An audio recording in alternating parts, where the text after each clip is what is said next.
All right, you guys, welcome to Thursday, our recovery day, our active recovery day. All right, these are the days that are the most important days in your training because they're so easy to leave out, but these are the ones that actually skyrocket you into the next phase of your training. So when you recover, this will help you recover faster, better, and more, which means you'll be stronger, better, faster on Friday and leading into the weekend and everything if you do these active recovery days appropriately, at the appropriate intensity. Again, I've been formatting these days in 3 different groupings, and you could do them throughout the day. So if you just want to take, like if you're working from home, you could start your day with one, hit another section in your lunch break, and hit the last section after work. All right, and that's a good way to just kind of keep blood moving throughout the day. Right? That's how I recommend that you would approach something like this, especially in an active recovery day. Regardless of what your job is or whether you're staying at home, I recommend you try to do it that way if you can. If you can't, that's no big deal. Do it all at once. All right? But you got your spinal flow from last week, where you got the cat-cow, the thoracic rotations, the scorpion kicks, bent knee, hip rotations, lying candlesticks, and seated side bends. And then you also have the same stretching in there, so the same stretching protocol is in there as well with the frog, lizard, pigeon, and prayer stretch.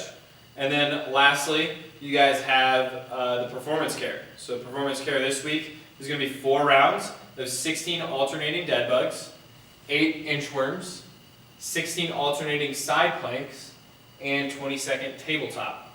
When you guys are doing the dead bugs, the whole purpose is to not let your spine move like at all. Alright, so really try to be cognizant of all the contact points along the floor with your spine so that you guys can be really cognizant of if one of them changes throughout the movement. It should not change. If you guys are going too fast on dead bugs, which most of you I think do, then you probably aren't going to feel the real good solid benefits. Should be a slow and controlled day. Alright, so go nice and easy on this, smooth tempo. Everything's really smooth like butter. Right? Change of direction is smooth, all of it smooth. Alright?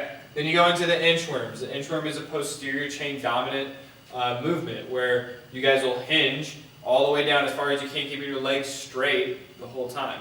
Alright? You'll go all the way out on the floor as far as you can, stabilize yourself, and then you'll inch your feet towards your hands, driving your heels into the ground with every rep without ever bending the knee. Alright, go in as far as you can, bring those hands and feet as close together again, and then inch back out. And that's how the inchworm should work.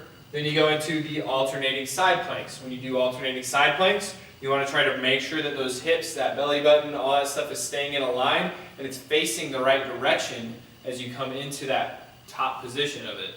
Alright, so everything is trying to come into alignment every single rep. Give yourself time to feel for it. If you pass through end range, you probably aren't going to notice whether you really nailed it or if you missed it a little bit. And then it's going to be too late to recover from it. Alright? So that's the alternating side plank. Last thing there is the tabletop, which is a pose. Alright? And this is a very active pose. Your fingers should be facing directly behind you. You're going to squeeze your shoulder blades together to keep your shoulders safe. And then you guys are going to elevate your hips as high as you possibly can the whole time. Fight to keep your hips up and fully extended. Is brutally difficult, but that is the whole point. Alright? So 4 rounds of that. Your effort is all that matters.